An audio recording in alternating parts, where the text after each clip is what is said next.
अस्सलाम वालेकुम स्टूडेंट्स, कैसे हैं आप सब। उम्मीद है खैरियत होंगे। अच्छा जी, लास्ट वीडियो के अंदर हम लोगों ने एक्सरसाइज 2.3 डिफरेंशियल इक्वेशन के क्वेश्चन 31 तक डिस्कस कर लिए थे। आज हम लोग स्टार्ट करेंगे क्वेश्चन नंबर 32 से। ठीक है, इसके अंदर डिफरेंशियल इक्वेशन हमारे पास कुछ इस तरह से गिवन है, y prime plus 4xy is equal to x cube e raise to power x square, और साथ हमारे पास इनिशियल कंडीशन गिवन है y of 0 is equal to -1। और अगर मैं बेटा आप लोगों ने मेरी इस एक्सरसाइज 2.3 के प्रीवियस वीडियोस नहीं देखी तो आप प्लेलिस्ट में जाकर देख सकते हैं, बिकॉज हर आने वाला क्वेश्चन प्रीवियस क्वेश्चन से क्या होता है, लिंक्ड होता है। तो होपफुली कि आप लोगों को अंडरस्टैंडिंग और क्लियर हो जाएगी। ठीक है, बात करते हैं इस क्वेश्चन की। तो वाई प्राइम को हम लोग मजीद यूँ भी लिख सकते हैं d y by d x, और यहाँ पे हमारे पास डिपेंडेंट वेरिएबल वाई और इंडिपेंडेंट वेरिएबल हमारे पास क्या आ रहा है, एक्स आ रहा है। 4x बाई एक्स के e raise to power x square. जब हमारे पास डी व डी वी एक्स का यहाँ पे क्वेश्चन 1 पड़ा हो तो हम लोगों ने नेक्स्ट क्या करना होता है, इंटीग्रल फैक्टर बनाना होता है। वो होता है ई की पावर में इंटीग्रेशन, और सिंपल वाई के साथ यहाँ जो क्वेश्चन पड़ा होता है वो हम लोग लिखते हैं और उसको डी एक्स रिस्पेक्ट से इंटीग्रेट कर देते हैं। यहाँ से हम लोग क्या करेंगे, 4 का एज अ कॉन्स्टेंट ट्रीट करेंगे, और एक्स के जब इंटीग्रेशन करेंगे तो इसका क्या होगा, पावर में एक ऐड हो जाएगा, उसी की पावर से क्या हो जाएगा, डिवाइड हो जाएगा। तो हमारे पास सिंप्लीफाई होकर ई रेज़ टू पावर 2x के स्क्वायर हमारे पास क्या आ जाएगा, इंटीग्रल फैक्टर आ जाएगा। जब हमारे पास इंटीग्रल फैक्टर आ जाता है तो फिर हम लगाते हैं formula integration d y dependent variable multiply integral factor equal के साइड पर यहाँ पे वो फंक्शन लिखना होता है जो हमारे पास राइट साइड पर मौजूद होता है। वो हमारे पास है x cube e raise to power x square, और उसको साथ में मल्टीप्लाई करवा देना होता है इंटीग्रल फैक्टर से, डी एक्स के रिस्पेक्ट से इंटीग्रेट करना होता है। यहाँ से मेरे बेटा ये वाली टर्म में डी और इंटीग्रेशन तो आपस में कैंसिल होकर हमारे पास ये टर्म एज इट इज़ नीचे आ जाएगी। यहाँ बात करते हैं अब इस क्वेश्चन को किस तरह से सिंप्लीफाई करें। तो पहले तो बात आप लोगों ने ई रेज़ टू पावर ये जो एक्स स्क्वायर है और ये वाला e raise to power 2x square इनके पावर को ऐड किया तो बन गया 3x स्क्वायर बन जाएगा, साथ आ जाएगा एक्स क्यूब आ जाएगा। यहाँ पे हमारे पास दो फंक्शन प्रोडक्ट में आ गए हैं, तो हम लोगों ने यहाँ इसको सिंप्लीफाई करने की क्या करने की कोशिश करने की। सिंप्लीफाई करते हुए हम लोगों ने क्या किया, मैंने मजीद क्या किया, एक्स को सिंप्लीफाई करके एक साइड पर रख दिया और एक्स स्क्वायर सेपरेट करके और साथ इसको। अब मैंने ये किया क्यों, क्योंकि देखो ई की पावर में क्या पड़ा हुआ है, 3x स्क्वायर पड़ा हुआ है, और अगर 3x स्क्वायर का आप लोगों का अगर कहेंगे डेरिवेटिव क्या होगा, 3x स्क्वायर का डेरिवेटिव क्या होगा, 3 कॉन्स्टेंट ट्रीट होगा, D over D x apply होगा एक्स स्क्वायर पे। तो इसलिए होता है पावर स्टार पे पावर में से कम, 2 3 का क्या बन जाएगा 6, और साथ आ जाएगा एक्स क्योंकि 2 - 1 से एक्स बच जाएगा। अब इस 6x को बनाने के लिए मैंने यहाँ पे इसको ब्रेक करके इस तरह से लिखा है। अब यहाँ पे x तो था लेकिन 6 की कमी थी, तो मैंने 6 से डिवाइड भी करवा दिया और 6 से मल्टीप्लाई भी करवा दिया। अब यहाँ पे ये जो मैंने जब हमारे पास इंटीग्रेशन के अंदर दो फंक्शन प्रोडक्ट में आ जाता है तो उन पे लगाते हैं इंटीग्रेशन बाय पार्ट्स। तो ये इंटीग्रेशन बाय पार्ट्स हमने 2.2 2.3 में हर एक क्वेश्चन में बार बार डिस्कस किया हुआ है, तो आप लोगों ने प्ले लिस्ट में जाकर वीडियो ज़रूर देखनी है। अच्छा जी, बात इसमें क्या होती है कि हम लोगों ने जब बाय पार्ट्स का फॉर्मूला करना होता है तो एक हम लोगों ने यू सेलेक्ट करना होता है और एक डी वी सेलेक्ट करना होता है। तो यू में हमेशा वो फंक्शन रखते हैं जो आईलेट के रूल के अकॉर्डिंग पहले आ रहा होता है। आईलेट का रूल क्या होता है, आईलेट, आई का मतलब है इन्वर्स फंक्शन, फिर logarithmic function, algebraic function, trigonometric function, और फिर आ जाता है एक्सपोनेंशियल फंक्शन। तो जो फंक्शन पहले आ रहा है तो उसको यू रखते हैं, और जो फंक्शन बाद में आ रहा है तो उसको डी वी लेते हैं। तो अलजेब्रिक फंक्शन पहले आ रहा था तो मैंने यू रख दिया, और डी वी में मैंने रख दिया e raise to power 3x square 6x, और डी एक्स को पूरा का पूरा रख दिया। अब जिस साइड को हम लोगों ने यू सेलेक्ट करना है दोनों तरफ उसका डेरिवेटिव लेना है, ये बन जाएगा डी यू, ये बन जाएगा 2x dx, पावर स्टार्ट पे पावर में से कम और साथ आ जाएगा dx।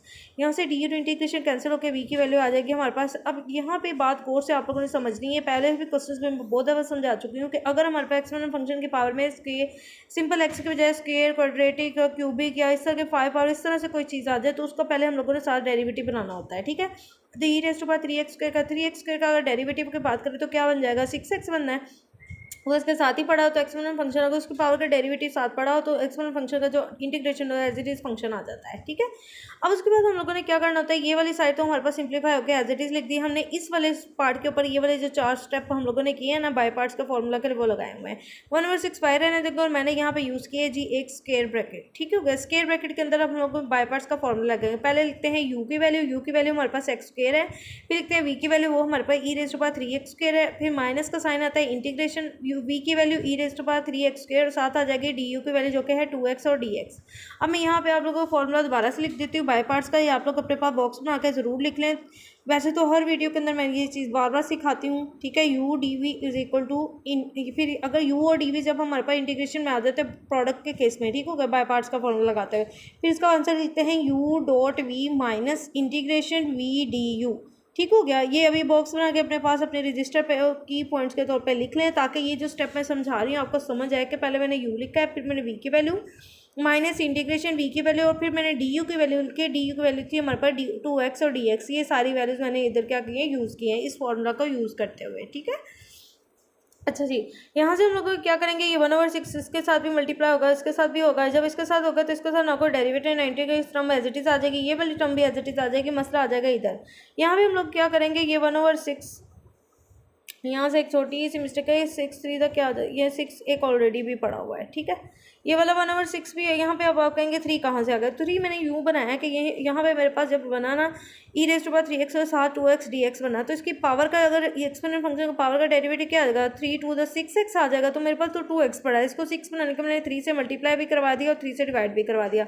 मल्टीप्लाई करवाएंगे 3 to the 6 आ जाएगा और यहाँ पे 3 डिवाइड करेंगे, ये 3 तक क्या आ जाएगा 18, यहाँ पे लिख लेंगे, थोड़ी सी करेक्शन कर लेंगे, 18 बन जाएगा। अच्छा जी, एक्सपोनेंट फंक्शन उसकी पावर का डेरिवेटिव 7 पड़ा होगा, तो एक्सपोनेंट फंक्शन का जो इंटीग्रेशन होता है एज इट इज़ पूरा फंक्शन ही लिख देते हैं और 7 आ जाएगा, प्लस ही इंटीग्रेशन कॉन्स्टेंट आ जाएगा।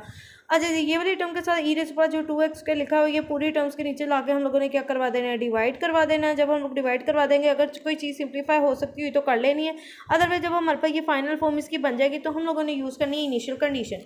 इनिशियल कंडीशन के अंदर हमारे पास था y(0 = 1), मतलब मैंने y की जगह क्या पुट करनी है, -1 पुट करना है, और जो हमारे पास x है उसकी जगह मैंने क्या पुट करना है, 0 पुट करना है। तो ये मैंने थोड़ा सा छोटा छोटा लिखा हुआ है, अगर आप लोग अच्छे से अंडरस्टैंड करना चाहते हो तो काइंडली इधर से कर लीजिएगा। अच्छा जी, y की जगह हम लोगों ने क्या पुट करना था, -1, और यहाँ पे मेरे बेटा बात सुने, x की जगह हम लोगों को 0 लिखना है, तो पूरी टर्म वैनिश हो जाएगी, ठीक हो गया। यहाँ पे ये 1/18 लिख लें, ठीक है। 1/18 था, ये मैंने 3 के साथ इसको सोल्व कर दिया था। 1/18 ई की पावर में अगर 0 पुट करें x की जगह, तो ई की पावर 0 से 1 हो जाएगी, ये पूरी टर्म 1 मतलब 1/18 बचेगा। यहाँ पे ई की पावर 0 से 1 बच के हमारे पास सी रह जाएगा। आप लोगों ने इसको सोल्व करना है, मैंने 1/3 के साथ सोल्व कर दिया, आप लोगों ने 1/18 के साथ सी की वैल्यू को सोल्व करना है और मुझे बताना है सी की वैल्यू क्या आती है। क्वेश्चन नंबर है ये जी 32, इसको दोबारा से नोट कर ले, अपने पास की पॉइंट पर रख लें और मुझे कमेंट सेक्शन में ज़रूर बताना है कि क्वेश्चन नंबर 32 की आपकी सी की वैल्यू क्या निकली है। और जो सी की वैल्यू जस्ट आ जाएगी आप लोगों की, वो आप लोगों ने यहाँ जाकर क्या कर देनी, रिप्लेस कर देनी। ये आप लोगों के लिए टारगेट है जो आप लोगों ने कंप्लीट करना और मुझे कमेंट सेक्शन में जरूर बताना है, ठीक हो गया। बात करते हैं क्वेश्चन नंबर 33 की। बेटे क्वेश्चन नंबर 33 के अंदर हमारे पास क्वेश्चन इस तरह से गिवन है, x+1 dy/dx + y = ln(x) और साथ ही इनिशियल कंडीशन है y(1 = 10). इनिशियल कंडीशन की तरफ बाद में जाते हैं, पहले तो करते हैं क्वेश्चन को सॉल्व। सबसे पहले तो x+1 को dy/dx के साथ खत्म करने के लिए 1 बना के पूरी इक्वेशन को इसे डिवाइड करवा देना है। यहाँ पर बन जाएगा हमारे पास dy/dx, y को साइड पे लेकर 1/x+1 ln(x) और साथ इसको हम लोगों ने ऊपर लेके जाके इसकी पावर माइनस कर दी। ये तो चीज़ आप लोगों को क्लियर होगी कि डिनोमिनेटर का पावर पॉजिटिव है, ऊपर जाके नेगेटिव हो जाएगी। इंटीग्रल फैक्टर सेलेक्ट करना है, ई की पावर में इंटीग्रेशन, यहाँ पे y के साथ सिंपल पड़ा हुआ जो कोफिशिएंट होता है वो लिखना है, उसको dx के रिस्पेक्ट से इंटीग्रेट करना है। तो 1/x+1 की इंटीग्रेशन होती है जी ln(x+1), ln और ये एक दूसरे के इनवर्स कैंसिल होके आपके पास सिंप्लीफाई होकर इंटीग्रल फैक्टर बन जाएगा x+1। फॉर्मूला लगाएंगे integration d y multiply integral factor, integration equal के इस साइड पे जो राइट साइड पे फंक्शन पड़ा होता है वो लिखना होता है, साथ इंटीग्रल फैक्टर को मल्टीप्लाई करवाना है और साथ लिखते हैं dx। x+1 कैंसिल होकर आपके पास ln(x) और साथ आ जाएगा dx। यहाँ पे हमारे पास डी और इंटीग्रेशन कैंसिल होकर ये टर्म एज इट इज आ जाएगी। अब बात करते हैं इसके सिंपल ln(x) की जो इंटीग्रेशन होती है वो पॉसिबल नहीं होती। हाँ, इसका डेरिवेटिव हमें ज़रूर पता होता है, लेकिन हम यहाँ पे क्या करेंगे, इसको सिंप्लीफाई करने के लिए साथ सपोज कर लेंगे कि वन कोई फंक्शन पड़ा हुआ है और dx है। दो फंक्शन को प्रोडक्ट का रूल यूज़ करते हैं हम लोग, बाय पार्ट्स का यूज़ करते हुए क्या कर लेंगे, सॉल्व कर लेंगे। अब u और dv कैसे सेलेक्ट करना है, आइलेट का रूल यूज़ करना है। अब देखिए लॉगरिथमिक फंक्शन बाद में पहले आ रहा है, ठीक हो गया, और ये जो उसके बाद हमारे पास एक कॉन्स्टेंट फंक्शन है तो बाद में आ रहा है, तो उसको हम लोगों ने क्या कर लेना है, dv सेलेक्ट कर लेना है 1 को, और ln(x) को हम लोग u ले लेना है, इस तरफ ले लेंगे डेरिवेटिव du। ln(x) का डेरिवेटिव होता है 1/x और साथ आ जाएगा dx। d और v इंटीग्रेशन, यहाँ इस साइड का जो हम लोग dv सेलेक्ट किया होता है ना 1 dx, उसको इंटीग्रेट करना होता है, d और v और इंटीग्रेशन आपस में कैंसिल होकर v रह जाएगा। यहाँ सिंपल 1 की इंटीग्रेशन x के रिस्पेक्ट से हो रही है तो x जनरेट हो जाएगा। बाय पार्ट्स का फॉर्मूला दोबारा से रिवाइज करवा देती हूँ। जब u और dv को सिंप्लीफाई कर लेते हैं तो फिर वैल्यूज पुट करनी है, तो कैसे u.v minus integration v du, ठीक हो गया। दोबारा से अच्छे से गौर से फॉर्मूला देखें क्योंकि हम यहाँ लिखने वाली हूँ। पहले मैंने u की वैल्यू लिखी जो कि हमारे पास थी ln(x), फिर v की वैल्यू हमारे पास x और ln(x) बन जाएगी, माइनस इंटीग्रेशन v की वैल्यू हमारे पास x और साथ लग दी है du की वैल्यू जो कि 1/x dx थी। x से कट के हमारे पास सिंपल यहाँ पे क्या रह जाना था, dx रह जाना था, और x और ln(x) के साथ कोई इंटीग्रेशन डेरिवेटिव नहीं है तो दोनों टर्म एज इट इज नीचे आ जाएंगी। सिंपल 1 का जो डेरिवेटिव होगा इंटीग्रेशन होगी x के रिस्पेक्ट से यहाँ x जनरेट कर देगी, प्लस c आ जाएगा, इंटीग्रेशन कॉन्स्टेंट y इधर रहने देंगे, x+1 को दोनों टर्म्स के नीचे डिवाइड करवा देंगे। अब लगाएंगे जी अपनी इनिशियल कंडीशन। यहाँ पे y1 = 10 है तो मतलब y की जगह हम लोगों ने पुट करना है 10 और x की जगह हम लोग क्या पुट करेंगे, 1 पुट करेंगे। तो अपने पास हिंट के तौर पे u पहले लिख लिया करें ताकि आप लोगों को क्वेश्चन को सॉल्व करना बहुत आसान हो जाए। और एग्जाम हम लोगों ने 10 पुट कर दिया और एक्स की जगह हम लोगों ने जब 1 पुट किया तो लोग 1 पे 0 वैल्यू देता है, ये टर्म तो होगी वैनिश। ठीक हो गया, कैलकुलेटर से भी आप लोग ये चीज़ चेक कर सकते हैं। यहाँ भी मेरे बात करते हैं एक्स की जगह 1 और 1 + 1 क्या हो जाएगा 2, तो ये 1/2 और साथ आ जाएगा सी। ठीक हो गया, साथ हमारे पास क्या आ जाएगा सी।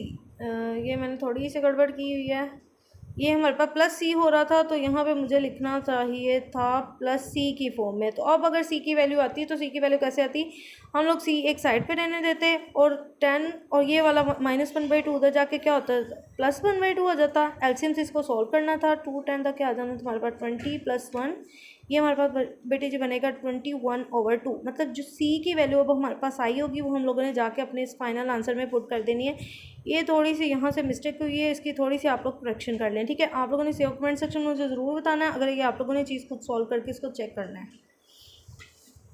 अच्छा जी, बात करते हैं अब क्वेश्चन नंबर जी हम 34 की। क्वेश्चन नंबर 34 के अंदर हमारे पास डिफरेंशियल इक्वेशन कुछ इस तरह से गिवन है, x + 1 dy/dx + xy = 1 और साथ इनिशियल कंडीशन है कि y(e) = 1। तो हम लोगों ने जब इसको सिंप्लीफाई करना है, सबसे पहले dy और dx का जो कोफिशिएंट है वो हम लोगों ने 1 बनाना है। तो हम लोगों ने x और x + 1 से पूरी इक्वेशन को क्या करवा दिया, डिवाइड करवा दिया। डिवाइड जब करवाया, यहाँ से जो चीज़ें सिंप्लीफाई होती होंगी वो हम लोगों ने करने के बाद हमारे पास फाइनल जो इसकी फॉर्म बनेगी वो ये बन जाएगी। अब हम लोगों ने क्या फाइंड करना होता है, integral factor. Integral factor find करते हुए हम लोगों ने ई की पावर में इंटीग्रेशन सिंपल वाई के साथ यहाँ जो फंक्शन पड़ा होता है वो हम लोगों ने लिखना होता है और dx की स्पेस से इंटीग्रेट करना होता है। तो इसकी इंटीग्रेशन क्या आ जाएगी, सिंपल ln of x + 1 आ जाएगी। ln और e आपस में कैंसिल होकर आपके पास इंटीग्रल फैक्टर बनेगा x + 1।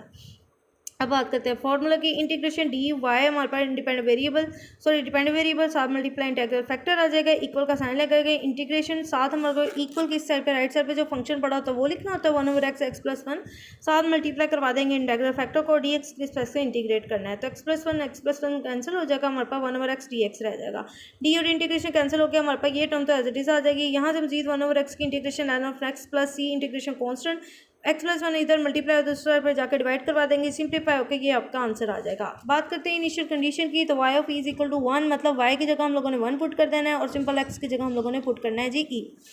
ठीक हो गया। इस क्वेश्चन के अंदर अब मैं y की जगह 1 और x की जगह e पुट करेंगे। तो यहाँ मैंने 1 लिख दिया और x की जगह हम लोगों ने e पुट कर दिया। जहाँ जहाँ भी आपको x नज़र आ रहा है वहाँ पे हम लोगों ने e पुट कर देना है। यहाँ से देखिए ln ऑफ और एक्सपोनेंट फंक्शन आपस में क्या हो जाएंगे, कैंसिल होकर आपके पास 1 रह जाएगा, 1/e + 1। बेसिकली हम लोगों ने इनिशियल कंडीशन यूज़ क्यों करनी होती है, हम लोग ये जो c इंटीग्रेशन कॉन्स्टेंट होती है इसकी वैल्यू निकालनी होती है। तो यहाँ से मेरे बेटा यहाँ c/e + 1 रह जाएगा, इसको दूसरी साइड पे लेकर जाएगा माइनस कर देंगे। ठीक हो गया, ये इधर मुझे डिवाइड हो रहा है, दूसरी साइड पे जाकर क्या हो जाएगा, मल्टीप्लाई हो जाएगा। तो मतलब मैं 1 से भी मैंने e + 1 को मल्टीप्लाई करवा दिया और -1/e + 1 को भी e + 1 से मल्टीप्लाई करवा दिया। तो ये टर्म यहाँ पे मल्टीप्लाई हो रही है। ठीक हो गया, सी की वैल्यू में यहाँ पे -1 और +1 आपस में कैंसिल होकर आपके पास सिंप्लीफाई होकर ई सिर्फ आंसर आ जाएगा। ठीक हो गया, ई जब आ जाएगा हमारे पास आंसर तो ये हम लोगों का सी की जो वैल्यू आएगी हम लोगों ने यहाँ जाकर जस्ट पुट करनी है और हमारे पास फाइनल फॉर्म इसकी ये बन जाएगी। ठीक है, अब तक हमने जितने क्वेश्चन सॉल्व कर लिए, होपफुली कि आप लोगों को इनिशियल कंडीशन तो ज़रूर लगानी आ गई होगी। क्वेश्चन नंबर 35 को हम लोग बाद में डिस्कस करेंगे। आप पहले कर लेते हैं क्वेश्चन नंबर 36 को डिस्कस। इसके अंदर हमारे पास ये डिफरेंशियल इक्वेशन कुछ इस तरह से गिवन है, y' + tan of x y = cos² x और साथ इनिशियल कंडीशन है जी y(0) = -1। तो इंटीग्रल फैक्टर फाइंड करेंगे, e की पावर में इंटीग्रेशन, साथ हमारे पास क्या आ जाएगा, y के साथ सिंपल पड़ा हुआ यहाँ पे फंक्शन या उसका जो कोफिशिएंट होता है वो है tan x और साथ dx की स्पेस से इंटीग्रेट कर देंगे। तो tan x की जो इंटीग्रेशन होती है ln और secant x होती है, ln और e आपस में कैंसिल होकर आपके पास रह जाएगा secant x उल्टा होता है जी cos का, तो इसको लिख देंगे 1/cos x। फॉर्मूला लगाएंगे, integration D dependent variable y multiply integral factor 1/cos x = integration equal right side पे जो टर्म मौजूद होती है उसको लिख देते हैं और साथ इंटीग्रल फैक्टर से मल्टीप्लाई करवाते हैं और साथ आ जाता है dx। एक cos x कैंसिल हो जाएगा, सिंपल cos x और dx आ जाएगा। टोटल डेरिवेटिव इंटीग्रेशन कैंसिल होकर आपके पास y/cos x आ जाएगा। ये टर्म तो एज इट इज लिखे रहने देगी। cos x की जो इंटीग्रेशन होती है sin x होती है, साथ इंटीग्रेशन कौन सा रह जाए, cos x इधर डिवाइड हो रहा है उधर जाके क्या हो जाएगा, मल्टीप्लाई हो जाएगा। हमारे पास ये फाइनल इसका आंसर बनेगा। बात करेंगे इनिशियल कंडीशन की, मतलब y की जगह हम लोगों ने क्या पुट करना है -1 और x की जगह हम लोगों ने क्या पुट करना है 0। तो मैंने यहाँ पे मेंशन कर दिया कि हमने किसकी जगह क्या पुट किया है। तो पूरी इक्वेशन के अंदर जिस जगह पे जो वैल्यू पुट होनी कर दी है। अब आप बात करेंगे sin 0 पे जो होती है वैल्यू 0 होती है, इसलिए पूरी टर्म वैनिश हो जाएगी। कैलकुलेटर से भी आप लोग चेक कर सकते हैं। और cos 0 पे जो वैल्यू होती है 1 होती है, इसलिए यहाँ c का आंसर आ जाएगा -1 और वो हम लोगों ने जाके अपने फाइनल आंसर के अंदर यहाँ पुट कर देना है। होपफुली कि आपको ये चीज़ें अंडरस्टैंड होंगी कमेंट सेक्शन में आप लोगों ने ज़रूर बताना है। और अगर आप लोगों ने मेरे चैनल को अभी तक सब्सक्राइब नहीं किया, मेरे बेटा कर ले, रिक्वेस्ट है। और ज़्यादा से ज़्यादा दूसरों से शेयर किया करें। शेयर करना क्या होता है, सदका जारिया होता है।